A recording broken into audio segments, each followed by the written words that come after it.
Recently it's been the 5th anniversary of Hunt Showdown, Crytek's western horror-themed extraction shooter. It's a unique game I've had plenty of time for, as I've made evident in the past. Despite its niche character, it's going stronger than ever, with an ever-growing player base. Not only that, but Crytek's continued support is a mixture of good design and attention to the community's suggestions. There's a lot to be said about that, like their commitment to upgrade the game's engine, the constant stream of new content, both big and small, or even how they correctly identify the community's grievances. But this isn't this video's purpose. I've come to make some amends. For those unaware, this isn't my first video covering Hunt Showdown, but the other one... it's not good. Made in 1080p, bringing YouTube's compression artifacts front row and center for anyone watching it on a desktop, and running at a crisp 30 FPS because I was a moron who forgot that placing an audio file first in Premiere's timeline leaves it at a cinematic experience.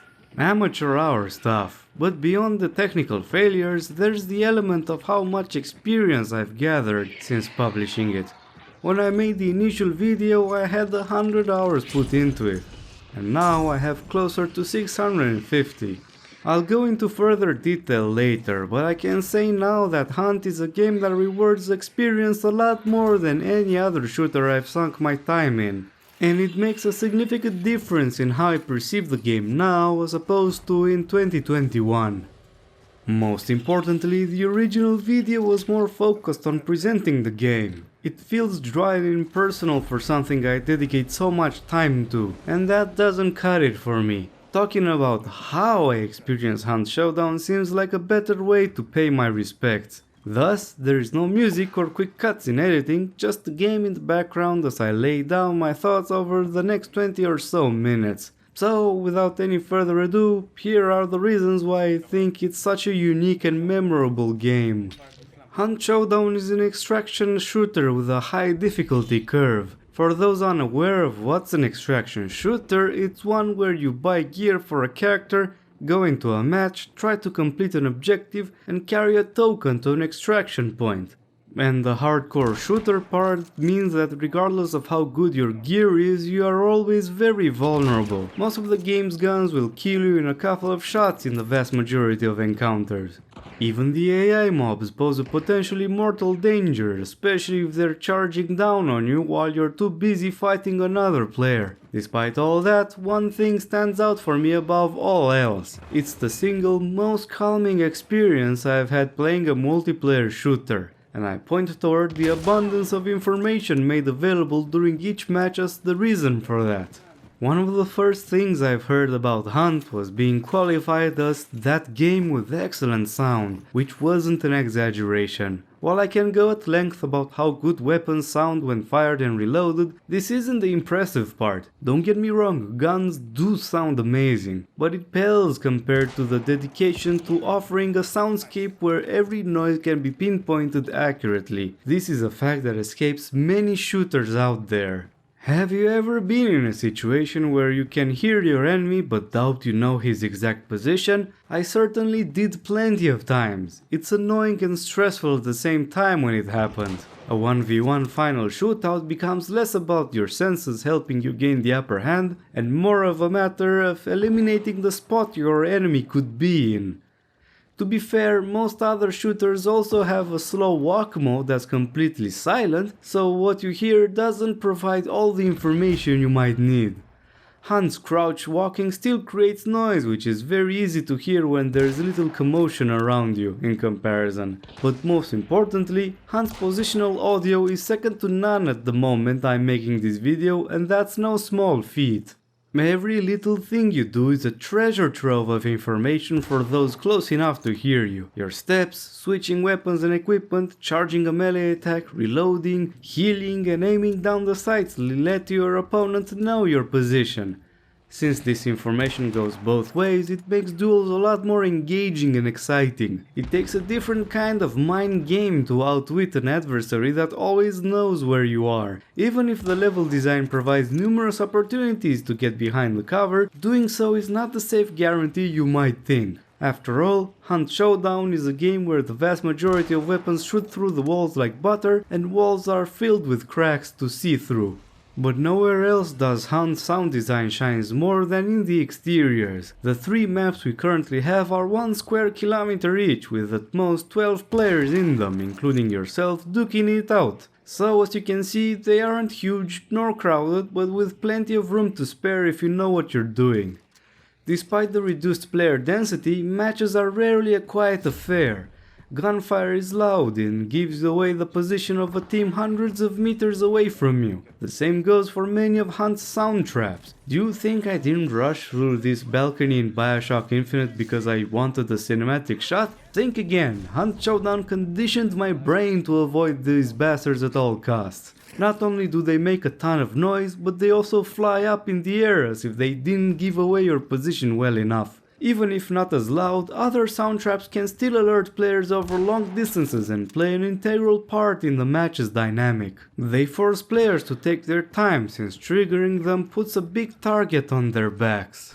All these things not only have the great benefit of offering you information, but they make servers livelier. I've had my fair share of matches in various battle royales where it seemed like I was all alone due to how quiet everything was. Even if a BR has different design concerns around this subject, Hunt's approach creates a sense of space, for lack of better words. While you slowly navigate from one compound to the next to avoid making too much unnecessary noise, hearing where other players are gives perspective. You're not just somewhere, but in a physical place with discernible points of reference. Using all this information to make engagements as favorable as possible is a pleasure. This isn't limited to third-partying a gunfight either. You can end up in situations where you're defending a compound and you use your knowledge of other teams to make yourself the least exposed. As I've said, the keyword for everything I've said over the past few minutes is information. Maybe it's because of my age, but I grew to have a good deal of admiration for games that make things clear for those paying attention. I know it's ironic that I say this about a hardcore shooter, considering the genre's bread and butter is obfuscation. You don't have the conveniences of regular shooters such as kill feeds, scoreboards, and things like post-death damage reports are just now being introduced. But you can rest assured that every time you fight someone, you have all the information at your disposal. You may not know if your opponent carries a grenade in his inventory or what trait he uses, but each gunfight is done so with all cards side up on the table. This also has the added effect of making fights quite a bit tactical and sometimes psychological. Typical shooters are played in a way that, for some reason, makes me tense and anxious. Having to deal with multiple enemies simultaneously means I'm about to die because I can't gather myself well enough to outdo them. I just get in varying degrees of panic and lose my head in the process. Not in Hunt Showdown. Sure, there is a fair share of hectic moments, but they aren't the norm, at least for me. I had plenty of instances where I could just take a deep breath and methodically manage an encounter against multiple opponents, being perfectly aware of what's going on and what I should do and act accordingly to the plan in my head. It's an incredible soothing experience to go through when this happens. There is no other shooter in which I clutched as reliably as I do in Hunt, and the arsenal plays a part in this. Hunt doesn't seem to be the kind of game where aggressive plays pay off. After all, most guns are slow-firing relics of the 19th century. Break action, breech loading, bolt action, lever action, and single-action weapons make up the majority of your arsenal. They're all slow, meaning a follow-up shot is not as straightforward as in other games. This makes many players keep their distance and hide behind cover because of the perceived vulnerability given by the duration between the two shots, especially since headshots are guaranteed kills over relatively long distances with most weapons. But what if I told you that this cautious approach is precisely why playing aggressive is the winning play? Don't get me wrong, running like a maniac in the middle of the field gets you killed in 99% of the cases. but knowing how and when to push can bring you victory more often than not. The most obvious way to do it is to play with shotguns. I'm not exaggerating when I say that Hunt's shotguns are the deadliest out of any multiplayer shooter out there. Do you like deleting a full health opponent from 15 meters away? Your wish comes true in the form of the game's most affordable shotgun. Its break action means you must learn the rhythm of popping out for a shot and hiding for a reload while cleaning a building. And the other shotguns aren't slouches either. But playing aggressively works for regular rifles and pistols too. After all, in close quarters, one headshot is a kill, and most often 2 taps to the chest are enough to down a healthy player. Despite all the talk of long ammo rifles being the meta, which they are, the truth is that when you're up close and personal, all guns are equally dangerous. This fact escapes many players, and exploiting this blind spot yields excellent results. And I don't even mention that melee weapons are a one-hit kill. Your opponent's Mosin is useless if he can only hit your chest while you're right in his face with his knife at his throat. But most importantly, movement is the true king of Hunt. Because of what I said earlier about sound, staying in the same spot is rarely a wise decision. Moving inside the compound gives you so many potential angles that it's a no-brainer, even in prolonged fights. After all, one of the first lessons you learn as a beginner is to never pick the same spot twice in a row unless you want a bullet in the head. Thus, moving a lot solves this problem and forces the enemy to be on their toes. With time and experience, the feeling for areas of control will make it plain that leaving a space unchallenged makes things very easy for your opponents. The more confident you are that nobody can come from a certain angle, the less likely you will spend time checking it. The fewer places you have to defend against, the more area to move around you have, exponentially increasing the angles against your opponent. And since most compounds have their fair share of verticality built into them, I must give a shout out to the arena shooter style of move and control while in the air. Haven't been able to dodge so much in the air since the days of Quake 3. But it's not only close quarters where the intense movement is necessary. Long-range battles become a tactical joy once you become aware of the power of mobility. Being constantly on the move is highly effective for aggression and protection alike. If the area you fight in has a lot of visual cover, it has the added benefit of making it hard for your opponents to track you down, which in turn opens up the possibility for devastating flanks. I started being more aware of this while playing Insurgency, but Hunt has way more ways you can get the drop on another team because of how the map works. It's challenging to discuss the meta of a multiplayer shooter. The first reason is that the game's meta changes with time. Over the past 2 years, plenty of changes have been brought to the game, which plays a big part in this. But the continuous accumulation of experience for the player base should not be underestimated. In my case, I've grown to appreciate even the meanest of weapons and tools for their strengths. The best example I can think of right now is the Hive Bomb, which for a long time I consider it to be an unintentional boomerang. But now I realize it's one of the best tools against an opponent holding an angle besides the flash bomb. I won't take it on my loadout, but if I collect it during one of the matches, I won't hesitate to use it.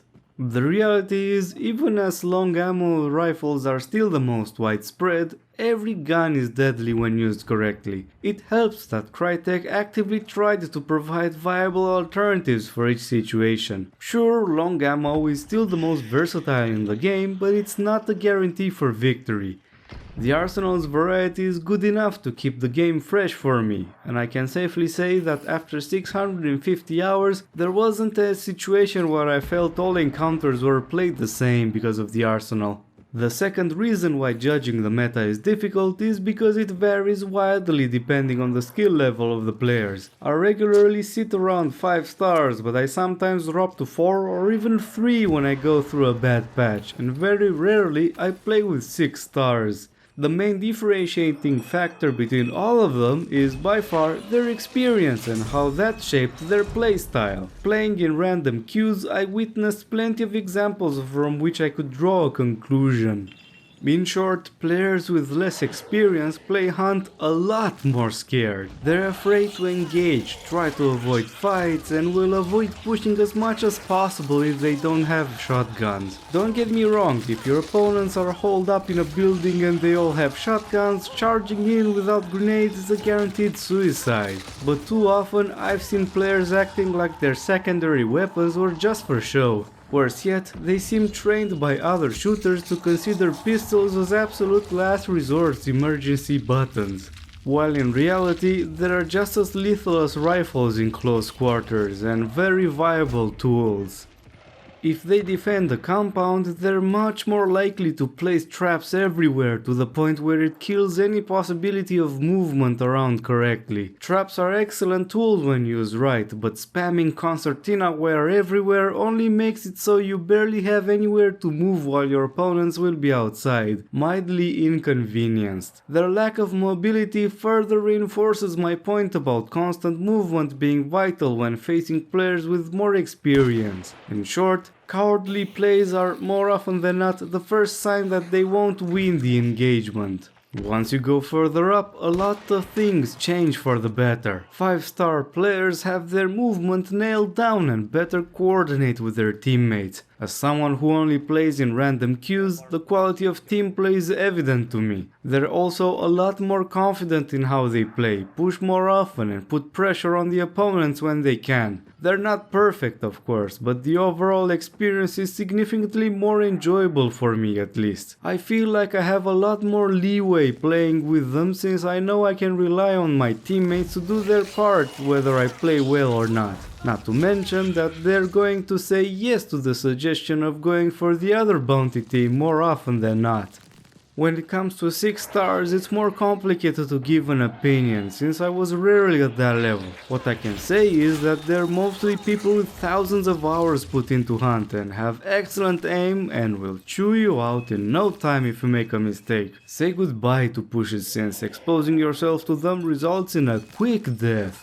Another factor of the meta is whether you play in servers with duos or trios. Trios servers are straightforward since those games have 4 teams that, more often than not, deal with each other one at a time. Battles between 3 or 4 teams at once do happen and they're when Hunt is at its best, but they're not occurring as often. Their rhythm is more predictable since you often have to fight one team at a time. It wasn't rare to have the situation where I would kill the boss and extract with the token completely unchallenged because the other teams were duking it out in the other side of the map.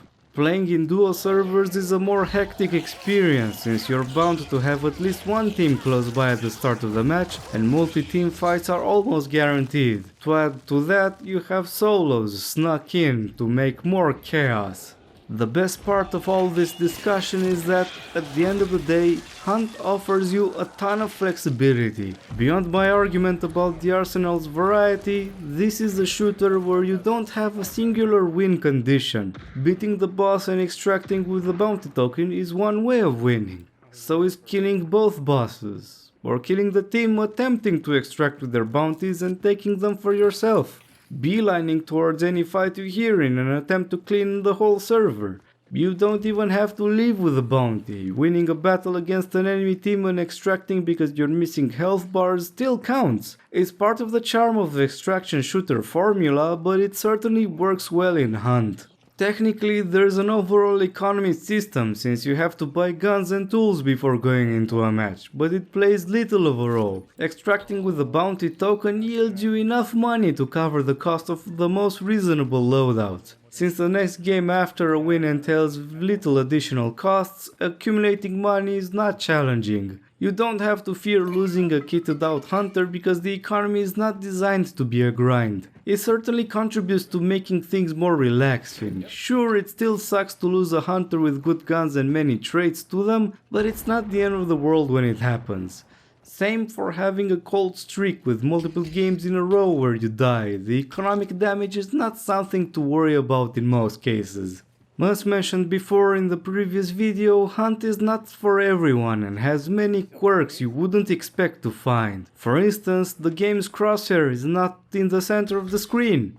Or the fact that you need to use a converter tool to find the ideal sensitivity settings because the game asks you to manually type the values for each level of scope magnification for some reason. Thankfully, tools such as the Reddit user's No Professional 2258 are easy to use, but it still blows my mind that this can be an issue one needs to take care of on their own. There's also the new player experience that for a long time has been minimal, for lack of better words. Fortunately, the 1.12 update brings a fully scripted tutorial that teaches a lot of stuff. It doesn't change the fact that for 5 years, new players had to rely on watching an hour plus of essential tips on YouTube on their own and then go through a lot of trial and error. Of course, these do seem bizarre problems to have as a game, but then you remember that the developers are German and suddenly everything makes perfect sense. The German stereotyping goes both ways though. There have been plenty of challenges through the game's life, and some quite close to the core design. It's challenging to tinker with a multiplayer game with an active but niche player base, and I believe most developers would have had difficulties addressing the game's issues. On the other hand, Crytek has a consistent track record of understanding the issues that the game's community complain about, followed by concise actions. Not all choices are universally acclaimed, but they seem to have a better focus than what I've witnessed from other developers in their games. The only legitimate criticism is that the changes happen quite a bit slowly. However, it's perfectly understandable considering that less than 60 people are working full time on the game, with the rest of the studio being more focused on the next Crysis game. Looking at the proposed changes and additions for the next year, you can see that Crytek clearly values the game. It's pretty evident that the developers are actively playing the game as well, and this explains why there are so much overlap between their thoughts and the community regarding how the game works and how it should be. And this is why I can't let it go. And by how its future looks like, likely I won't feel the need to anytime soon. Thanks to everyone for watching. Click the stuff so the stuff becomes more stuff and more videos will bring even more stuff, and share this video with your like-minded fellows. And until next time, cheers! Clear? Nice. Nice fight, boys.